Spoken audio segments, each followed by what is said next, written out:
El padre Juan Antonio Vives, autor de la siguiente ponencia, nació en Onda, Castellón, en 1948. Profesó como religioso amigoniano en 1967. Fue ordenado sacerdote en 1973. Realizó estudios de licenciatura en Sagradas Escrituras en la Universidad de Comillas. Obtuvo el doctorado en Teología Espiritual por la Universidad Antoniana de Roma. Asimismo, la Fundación Universitaria Luz Amigó de Colombia le concedió el doctorado honoris causa en Pedagogía en el año 2007. En la congregación ha participado en el Gobierno General durante 12 años como consejero y ha tenido otros cargos de responsabilidad, tanto en España como en América. Ha visitado las presencias congregacionales en el mundo, lo que le posibilita una amplia perspectiva en el enfoque de estos temas. Gran experto en espiritualidad y pedagogía amigoniana, es autor de diversas obras, entre las que podemos destacar su tesis doctoral Testigos del Amor de Cristo, Identidad amigoniana en acción, fruto de su colaboración en el programa de Identidad amigoniana en la FUNLAN, manuales de historia de la congregación, de las dos congregaciones amigonianas y otras muchas, tanto amigonianas como también acerca de la espiritualidad franciscana. Ha colaborado en la revista Surgan y en otras publicaciones. Vamos a deleitarnos con la ponencia del Padre Vives, el tratamiento educativo desde el acompañamiento.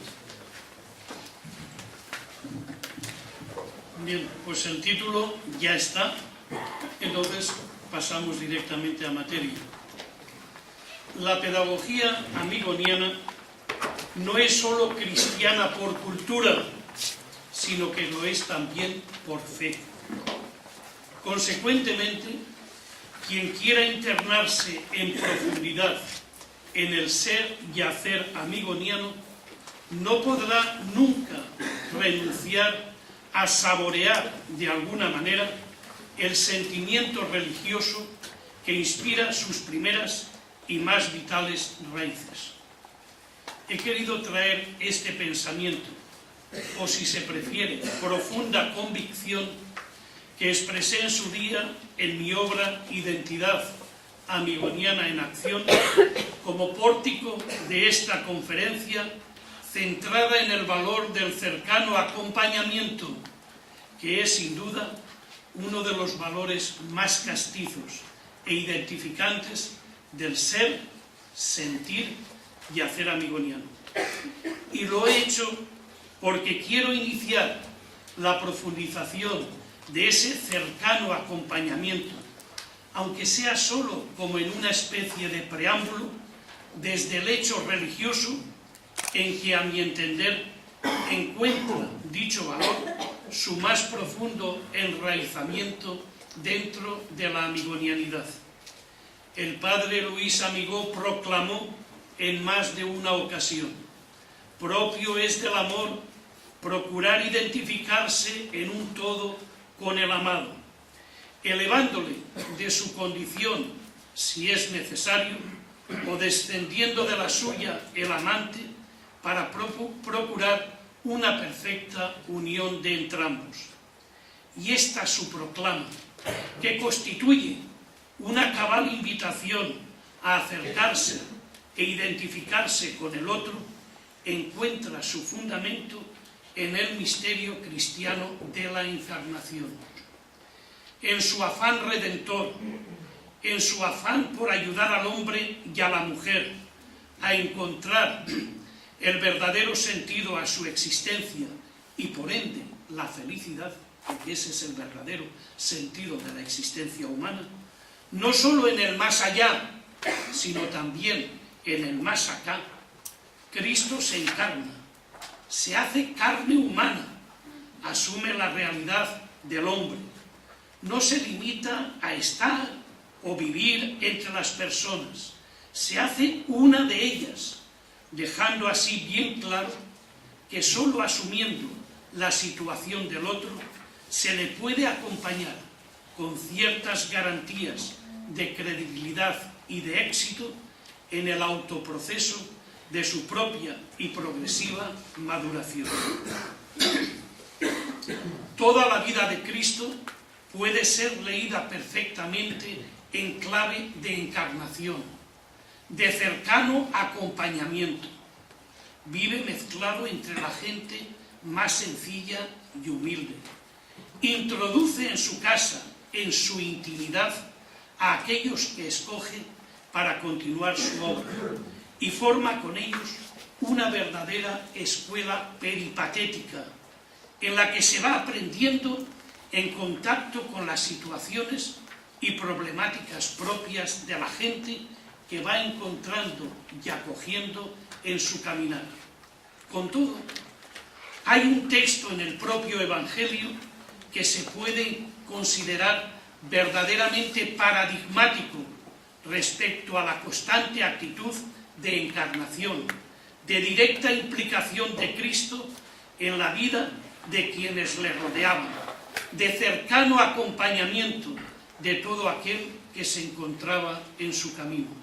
Se trata del que se conoce como parábola del buen pastor, aunque yo personalmente prefiero denominar el poema pedagógico del buen pastor. Y en este sentido de poema pedagógico os invitaría a interpretar en el preámbulo aún de esta conferencia ese texto tan cercano al corazón del padre Luis Amigó y de que él mismo se sirvió para legar a sus seguidores su testamento. Vosotros, zagales del buen pastor, sois los que habéis de ir en pos de la oveja descarriada hasta devolverla al aprisco. Y no temáis perecer en los despeñaderos y precipicios en que muchas veces os habréis de poner para salvarla, ni os arredren zarzales y emboscadas. En el poema pedagógico del buen pastor llama particularmente la atención la insistencia con que se resalta la actitud de cercano acompañamiento, de directa implicación, de compromiso vital, de empatía a través de ese conocer, querer a las ovejas hasta el punto de poder llamarlas por su nombre propio, hasta el punto de ser conocido, querido por ellas, a través de ese vencer la tentación de huida y permanecer junto a las mismas aún en las más difíciles situaciones, a través de ese ir delante, haciéndose así camino para ellas, y a través incluso de ese dar cotidianamente la vida, de ese desvivirse en la entrega diaria para que ellas tengan vida, la tengan en abundancia, encuentren el sentido feliz de su propia existencia. La lección del maestro, que en un momento concreto llegó a presentarse ante sus discípulos como aquel que está en medio de los demás para servirles, fue aprendida y asimilada por los primeros seguidores, como atestigua, entre otros muchos, el ejemplo de Pablo de Tarso, quien, como él mismo confiesa en uno de sus escritos de carácter más marcadamente autobiográfico, siendo libre de todos, se hizo esclavo de todos para ayudar a cuantos más pudiera. Con los judíos se hizo judío y con los gentiles gentil. Se hizo débil con los débiles, se hizo, en fin, todo para todos. Posteriormente, esta actitud de saber hacerse todo para todos pasaría a ser un valor irrenunciable y distintivo de los sistemas pedagógicos inspirados en el Evangelio, aunque no todos lo resaltaron con idéntica intensidad. Fiel a la tradición pedagógica cristiana, también el padre Luis Amigó hizo de la encarnación, del cercano y afectuoso acompañamiento, uno de sus ideales más queridos. Para él, era vital que los educadores tuvieran la capacidad de hacerse todo para todos, de implicarse en la vida y actividades de los propios educandos, de sentir con ellos. Y esto que recomendó a sus seguidores, a los amigonianos, lo proclamó así en una estampa personal que hace de San Francisco de Asís y que parece un claro mensaje para quienes estaban llamados a ejercer su labor tras la senda del buen pastor. Se hacía todo para todos, escribe en esta estampa de San Francisco. Lloraba con los afligidos para mitigar sus penas y buscaba con solicitud más que paternal a los extraviados para conducirles al camino de su recuperación con sus exhortaciones, pero más que todo con la ternura de su amor, pues no conocía límites en su magnánimo corazón, su compasión y su amor. Fundada en las enseñanzas de su iniciador, la propia tradición amigoniana fue descubriendo en esa empatía que nace del diario y cercano compartir vida y actividades, de ese compartir sentimientos, un valor esencial e irrenunciable para poder ser en verdad acompañantes válidos de los niños y jóvenes con problemas en la irrepetible aventura de su feliz maduración como personas. Pues en definitiva, el cometido principal del educador, según lo entendió y sobre todo vivió la tradición pedagógica amigoniana, no es otro que acompañar desde la cercanía y desde el corazón. Y finalizado esta especie de preámbulo, he querido descender hasta las raíces, donde de alguna manera se inspira el sentimiento que aquí vamos a profundizar. Pasaríamos a lo que sería la primera parte de esta exposición, el cercano acompañamiento, un modo de ser. Cuánto mal ha hecho a la cultura occidental con sus inmutables etiquetas, con sus cansinamente perennes esencias, con sus dogmas ontológicos, el para muchos grande e intocable Aristóteles. Qué pena haber olvidado en la práctica a Heráclito, con su innata tendencia al cambio, con su canto al permanente fluir de la vida. Qué tristeza haber enterrado tempranamente a Platón, con su soñar con los ojos abiertos, con su romanticismo y optimismo vital, con su áurea un tanto inocente y hasta infantil. Durante mucho tiempo, demasiado sin duda, el pensamiento occidental, tributario de la cultura greco-romana y cristiana, se movió en el terreno de las esencias inmutables.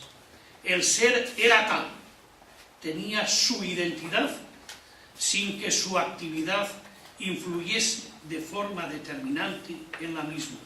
Es más, la actividad era una consecuencia natural de un determinado modo de ser.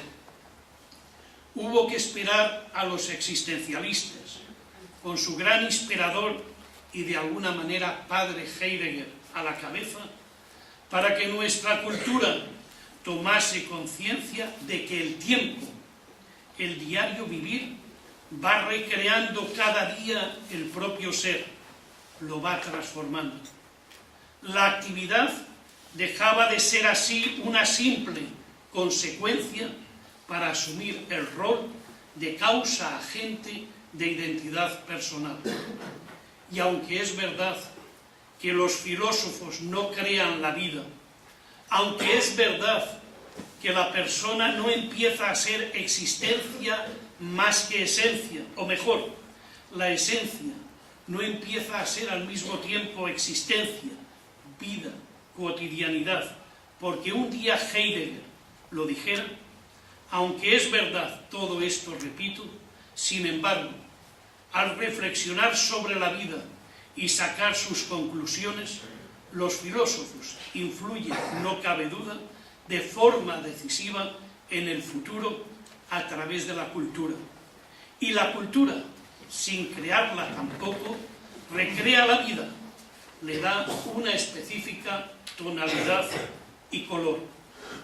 Y así, tras el existencialismo y el link de la conexión con el mismo, surgieron las corrientes personalistas, que tanto han incidido en la cultura posterior y de modo particular en el ámbito de la educación.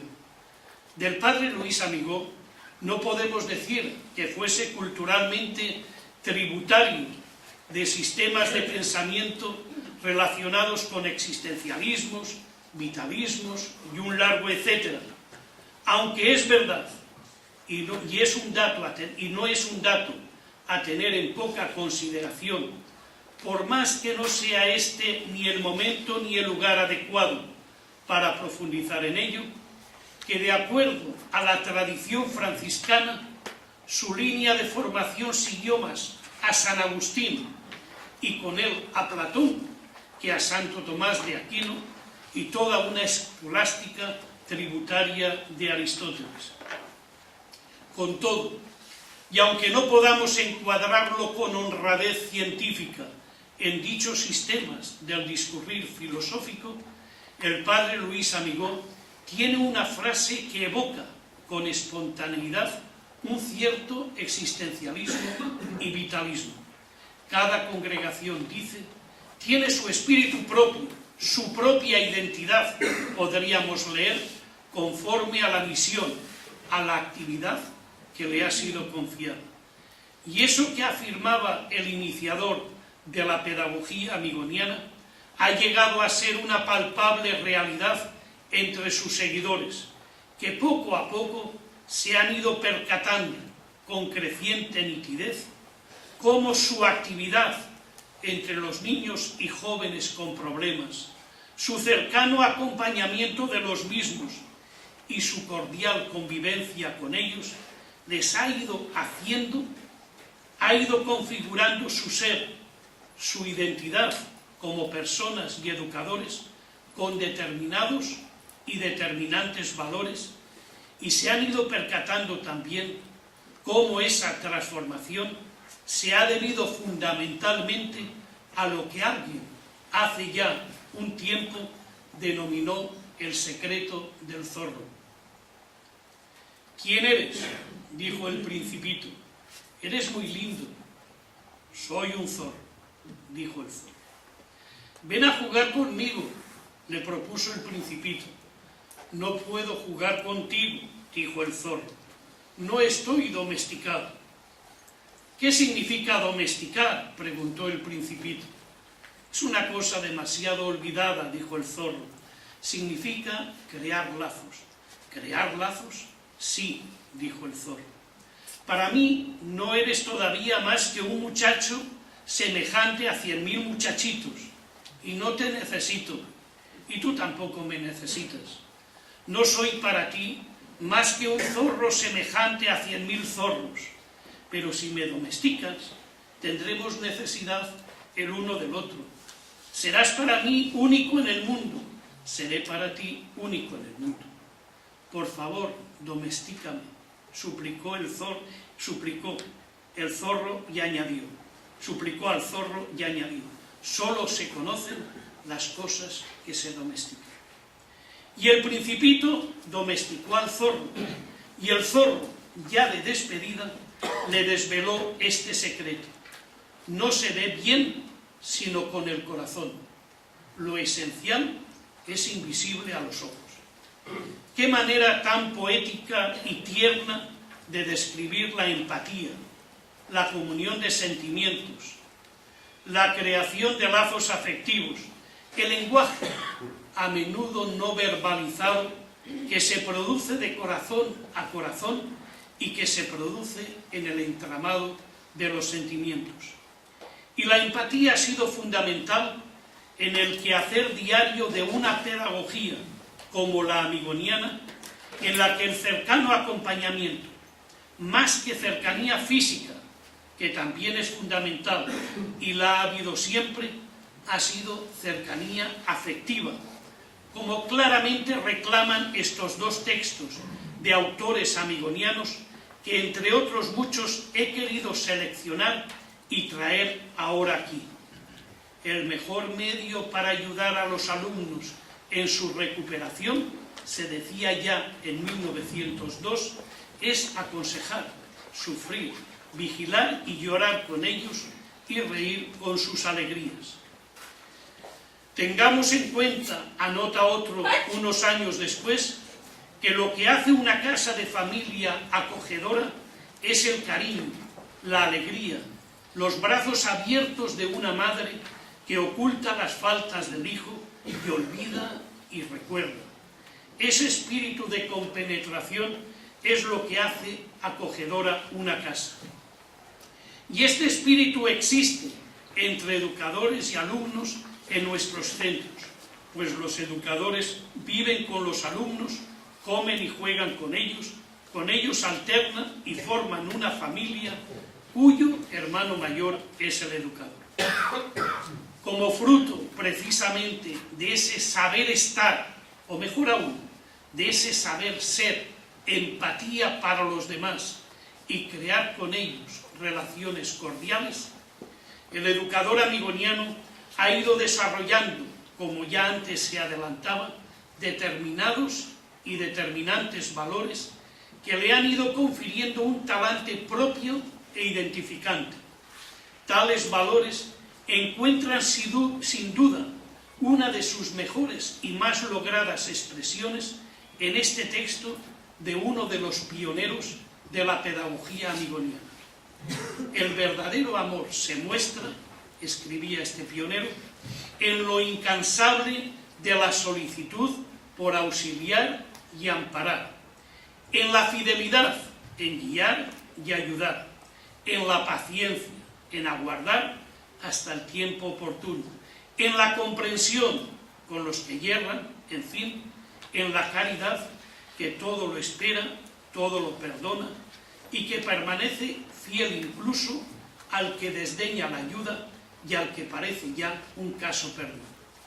Y tales son en verdad los valores más típicos de la amigonianidad: constancia y fidelidad, para no desanimarse ni abandonar ante las dificultades y fracasos, para mantenerse fuertes y decididos en la diaria tarea, para actuar sin las premuras y nervios de quien vive mirando el reloj y ansiando el fin de la jornada laboral.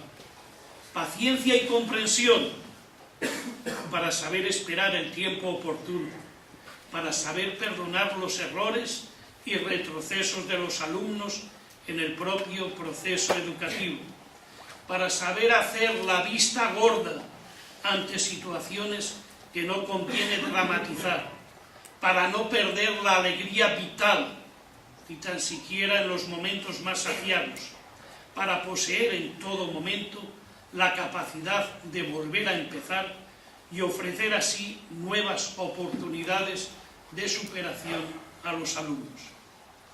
Esperanza, mucha esperanza, infinita esperanza, para no dejar de soñar en la recuperación de todos y cada uno de los niños y jóvenes que acompañan en su proceso de maduración humana. Y como síntesis de estos valores, y de alguna manera también como base y fundamento de los mismos, un amor capaz de querer a cada uno como es, o si se quiere, una sensibilidad y arte suficientes para personalizar la acción educativa, procurando ofertar a cada alumno un tratamiento a la medida, teniendo en cuenta su propia personalidad, con sus luces y con sus sombras, con sus potencialidades y con sus carencias. Este tratamiento personalizado y a la medida, lectura en clave pedagógica de la misericordia bíblica, implica además la voluntad de extremar la dedicación con aquellos alumnos que, dada su situación más delicada o sus carencias más perentorias, necesitan una mayor y un mayor y más atento acompañamiento, y se posibilita y favorece en la medida en que el educador es capaz de descubrir y conocer a sus alumnos con los ojos del corazón, con esos ojos que se abren y avispan cuando se han ido creando lazos emocionales y afectivos con ellos, lazos de empatía, como ya antes se ha señalado. Y después de tratar un poco la cercanía como un modo de ser, ahora tenemos que meternos en la cercanía como un modo de actuar. Si bien es verdad que la acción pedagógica propia ha ido configurando el ser del educador amigoniano, no es menos cierto que este determinado modo de ser ha influido a su vez en la actividad misma. La ha ido optimizando y la ha ido adornando también, cada vez con mayor intensidad, con los valores más característicos de la amigonianidad. Y el primero que voy a tratar, la afectuosa acogida.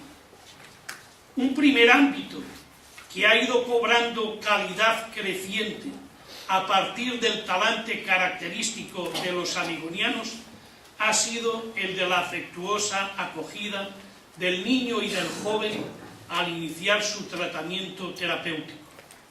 El hecho de acoger cariñosamente a los alumnos en el momento de su llegada al centro, en el momento de establecer un primer contacto con sus educadores y con el centro, es ya un importante y a veces hasta decisivo impacto positivo de cara a su recuperación. Me gustaría hacer a este respecto una nueva referencia a la cultura bíblica, centrada en esta ocasión en otro poema pedagógico, que al igual que el del Buen Pastor, ha tenido amplia resonancia en la historia amigoniana desde los orígenes.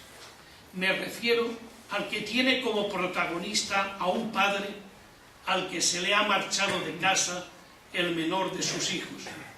Si leemos con detenimiento el relato, nos percatamos de que cuando este hijo, conocido también como pródigo, porque el padre, por sentirlo más necesitado y carente, lo prodigó, lo privilegió con su cariño, cuando este hijo se decide a volver a casa, lo hace movido no tanto por el arrepentimiento de lo que ha hecho, cuanto por el egoísmo de quien piensa primordialmente satisfacer sus necesidades básicas, el hambre. Siempre las conversiones, si las hay, empiezan por el estómago. Pero cuando su padre lo recibe con ternura extremada, con gestos llenos de afecto y con absoluta comprensión, su actitud se transforma y las palabras que tenía pensadas en su mente, Padre, pequé contra el cielo y contra ti, ya no merezco llamarme hijo tuyo, trátame como a uno de tus jornaleros, brotan ahora entrecortadas de su corazón. La vuelta del hijo había pasado de ser una cuestión gástrica a ser una cuestión cordial, y quien volvía a casa de su padre se encontró, sin esperarlo, en la suya propia, y el que un día se marchó de casa, ahora acababa de ser domesticado. Y todo ello gracias al cariño recibido y sentido en el encuentro con su padre. Ya la más antigua tradición amigoniana resaltaba así la importancia de la cariñosa acogida. Desde el momento que ingresa el alumno, se lee en un texto de 1906, debe ser objeto de cuantas atenciones necesita sin escatimarle nunca el cariño. La primera obligación de todo educador, se insistía unos años más tarde, es, sea quien fuese el alumno ingresado, recibirlo con cariño, y la afabilidad se ha de extremar sobre todo en la acogida dispensada a aquellos que han sido tratados mal y no han gozado de la legítima alegría. Con los años, el mismo manual pedagógico de la congregación, fruto de una experiencia educativa para entonces ya centenaria, insistía así en ese mismo valor de la afectuosa acogida. El recibimiento debe ser cordial, con actitud positiva y sincera de ayudar al alumno, sin reticencias ni suspicacias, comprensivo del estado en que se encuentra y ofreciendo los medios de que se dispone para mejorar y solucionar las situaciones y problemáticas en que vive o en que se encuentra implicado y respetuoso, ya que es una persona la que se recibe. Pasamos a otro valor, el diario y cordial compartir. El diario y afectuoso compartir con los alumnos ha sido otro de los más clásicos e identificantes valores de la acción amigoniana, que no sólo ha conservado su frescura original, sino que incluso ha ido cobrando nueva luminosidad desde el compromiso personal de los mismos educadores, quienes, sintiéndose llamados a ser creadores de relaciones cordiales con sus alumnos y favorecedores de empatía con ellos, han ido asumiendo con renovado entusiasmo su compromiso de vivir con ellos, de hacerse para ellos compañía, escucha y palabra. El compromiso de cercana, cotidiana y cordial convivencia que requiere en el educador una gran capacidad de amar a sus alumnos, teniendo presente que el amor será siempre condición indispensable, no sólo para educar y modelar los corazones, sino incluso para instruir las mentes. Ese amor favorece, por otra parte, a veces de forma determinante el cambio de la persona, que al sentirse querida y apreciada y crecer consecuentemente en autoestima, encuentra la motivación y la fuerza suficiente para asumir en primera persona la tarea de su propia recuperación vital. Paradigmático resulta al respecto el comentario que hace Unamuno en su libro Vida de Don Quijote y Sancho al pasaje en que las mozas de taberna que atienden a Don Quijote apaleado y que al principio se reían y mofaban de él por considerarlo un loco, poco a poco, cautivadas por el cariño y cortesía con que él las trata, a pesar de sus burlas, van cambiando su actitud y acaban cuidándole cual si de un niño se tratara. Y es que, como anota el propio Unamuno, comentando la transformación de aquellas mozas adoncelladas por el Quijote, toda mujer, cuando se siente madre, se adoncella. Toda persona, cuando se siente querida, se transforma. Algo similar se puede encontrar también en la literatura franciscana, donde se recoge el consejo que San Francisco dio a sus frailes para lograr el cambio de vida de unos ladrones que merodeaban uno de los conventos. Id, les dijo, a proveeros de buen pan y buen vino, y acercaros al bosque donde sabéis que ellos viven, y gritad: venid, hermanos bandidos, somos vuestros hermanos y os traemos buen pan y buen vino.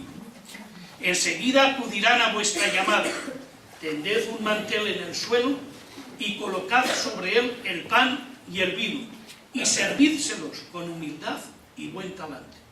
Al día siguiente les llevaréis, además de pan y vino, huevos y queso, y les serviréis mientras comen.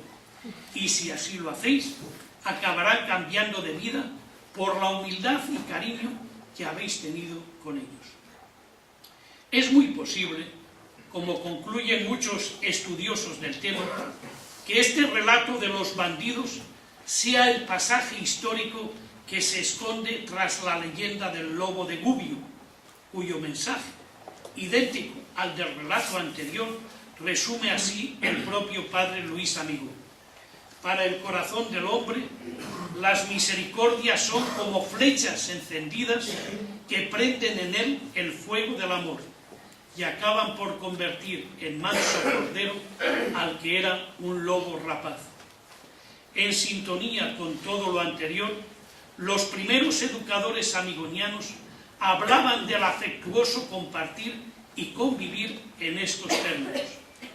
Tratado el alumno con el verdadero cariño que requiere la misión de los educadores, se abrirá su corazón a las enseñanzas que se le insinúen, pues más moscas se cazan con una gota de miel que con un barril de vinagre.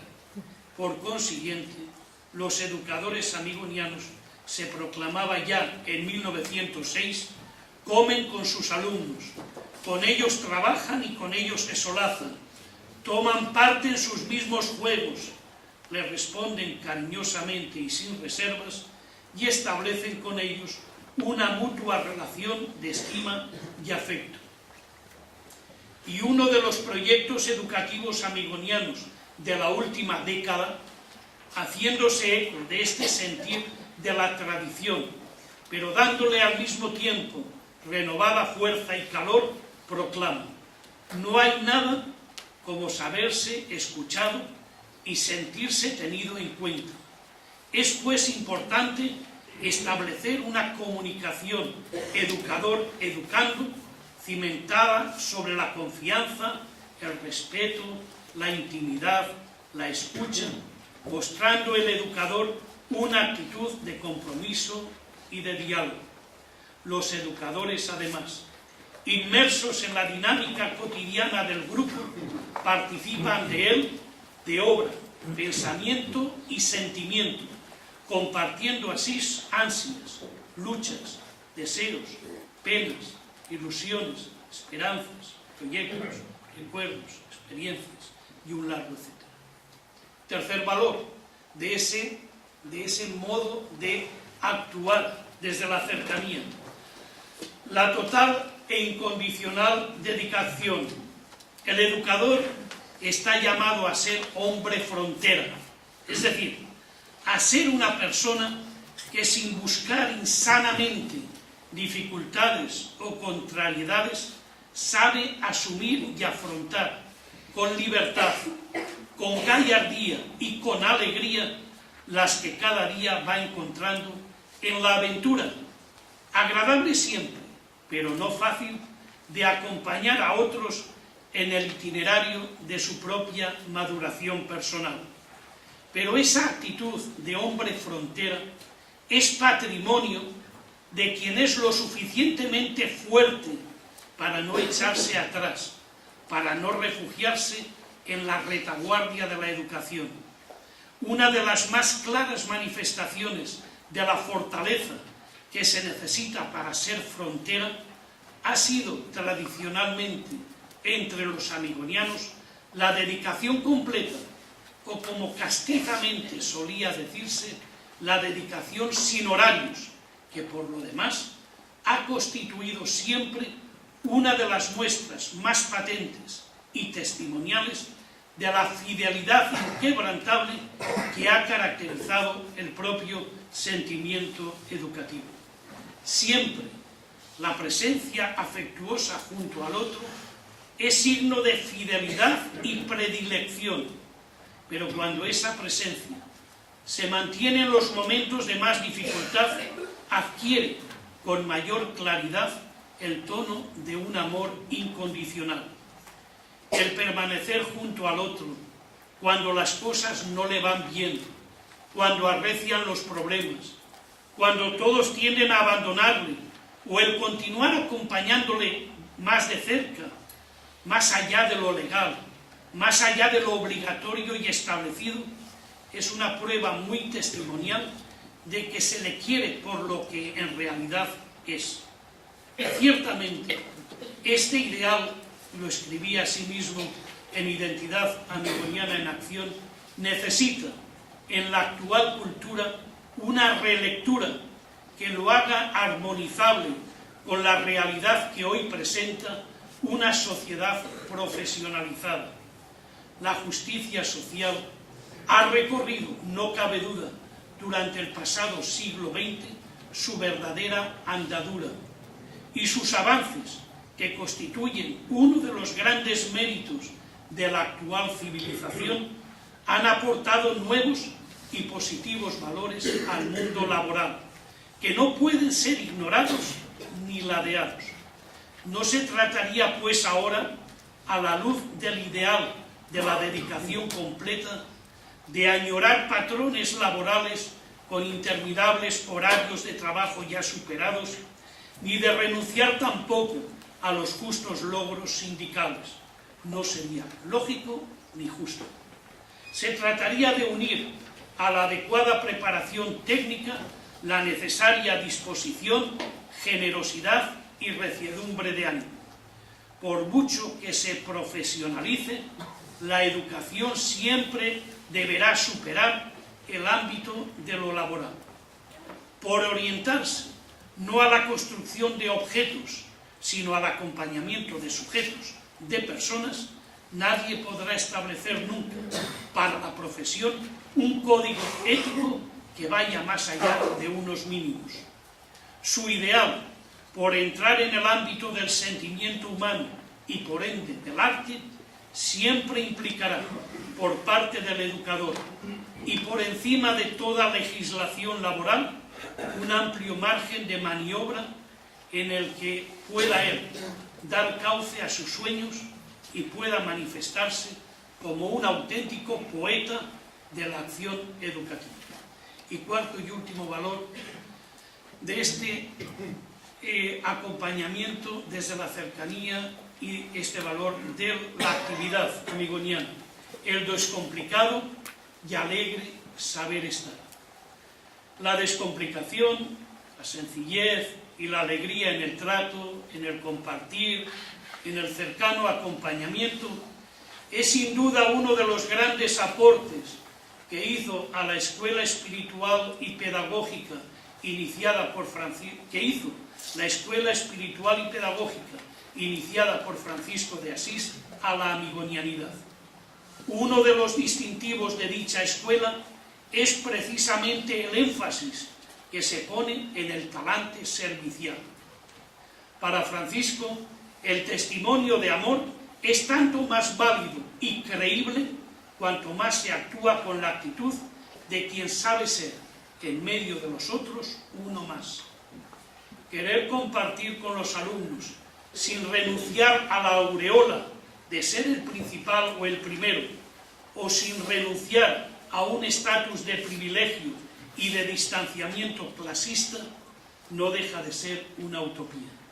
Un educador, por mucho que esté involucrado en todas las actividades del grupo educativo, es percibido como distante por los alumnos si al mismo tiempo no es capaz de hacerse uno de ellos, si no es capaz de entender su lenguaje y hacerse entender por ellos, si no es capaz de superar las distancias, incluso culturales, que los separan de ellos y proyectar y tender desde ahí puentes de encuentro con los mismos.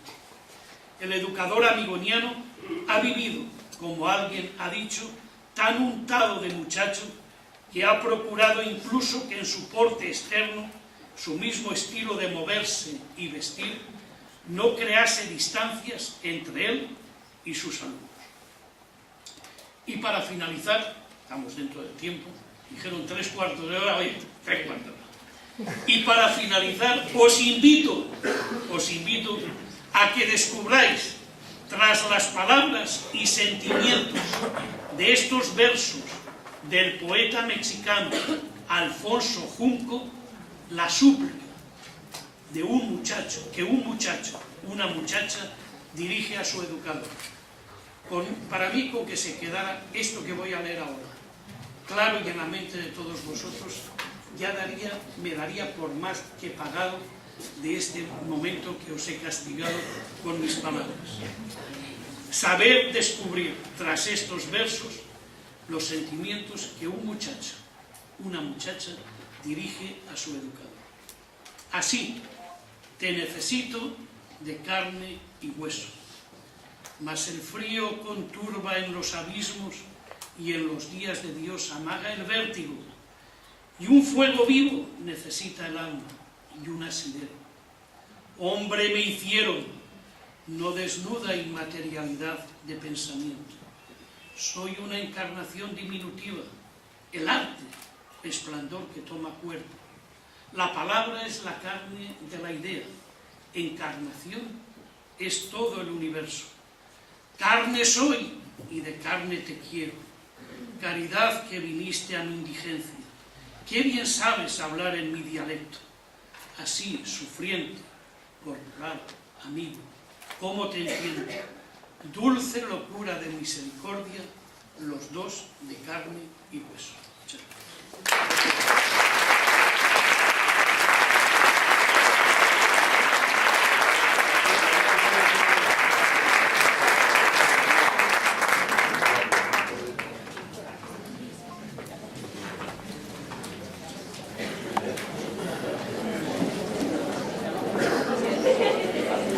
Tenemos unos minutos para hacer preguntas, unos 10 minutos. Las han hecho antes todas.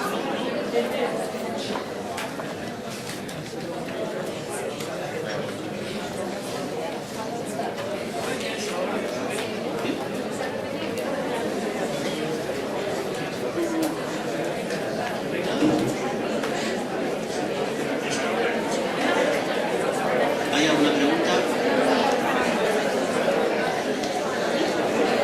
Sí, aquí tenemos una pregunta, por favor. Silencio.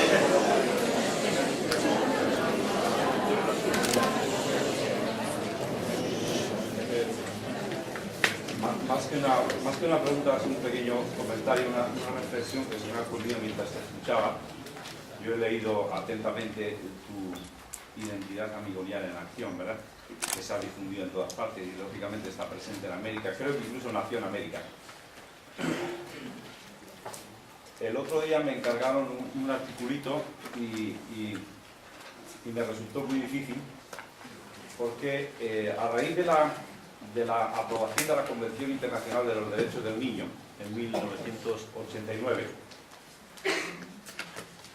todas las legislaciones del mundo, menos los dos países que no la aprobaron, que fueron curiosamente Somalia y Estados Unidos, los dos que no la suscribieron, todos los demás países han modificado sus legislaciones de menores para adecuarla al espíritu y a la letra de la Convención. Pero lo que a mí siempre me ha llamado la atención es que esta modificación de las legislaciones de menores produjeron una inmensa selva de artículos jurídicos y un gran desierto de literatura pedagógica, de forma que uno va a buscar nuevas ideas y nuevos conceptos y nuevas maneras de hacer y no encuentra fácilmente. A mí me preocupa porque nosotros repetimos mucho nuestras ideas que conforman la identidad espiritual y pedagógica amigoniana. Bueno, lo que yo quería compartir con ustedes es que en América yo he encontrado solo un educador brasileño, se llama Antonio Carlos Gómez da Costa. Me parece que hoy ocupa un cargo importante dentro del UNICEF. Y este señor tuvo una aventura pedagógica que la dejó plasmada en un librito, y más adelante escribió otro libro ya más maduro, más conceptual, y él habla de un concepto que me parece primo hermano de los nuestros y de una gran riqueza. Yo, por lo menos allá con los educadores con los que trabajo, hemos tratado de impregnar, ¿no? De impregnar ese concepto. Él lo llama pedagogía de la presencia. Incluso el libro se llama así, pedagogía de la presencia. Yo digo que es primo hermano o es pariente muy próximo en conceptos, en ideas, en inspiración y en prácticas a lo que nosotros llamamos la pedagogía amigoniana. Mi conclusión es, que quería compartir aquí con ustedes, es que cuando se reflexiona en profundidad y con una antropología de base como la que nos han descrito esta mañana, yo creo que se llega a las mismas conclusiones. Y cuando uno dice, ¿qué significa para este señor pedagogía de la presencia? Y él lo resume la capacidad que tiene un educador adulto de hacerse presente, significativamente presente en la vida del joven en dificultad. Para mí fue de gran alegría este descubrimiento, porque dije, mira, como por otras partes, y a lo mejor sin conocernos, se piensa lo mismo que nosotros, porque se parte de la preocupación pedagógica, ¿verdad?, y de unos supuestos muy similares a los nuestros. O sea que yo creo que esta palabrita, yo se la brindo a usted, me parece que tiene que empezar a sonar. Nosotros tenemos que practicar, desde el punto de vista amigoniano, decimos la pedagogía del amor, ¿verdad?, pero en la pedagogía de la presencia. Y esto sirve para los que son profesores en los colegios y para los que trabajan en medio abierto y para los que trabajan en cualquier contexto. Agradecemos a Vicente la intervención, el gran director de un centro que tenemos, como sabéis, en Panamá. Entonces está aquí ahora estos días, pero además es del curso, que todo se tiene que saber. Muchas gracias, Vicente, por la intervención.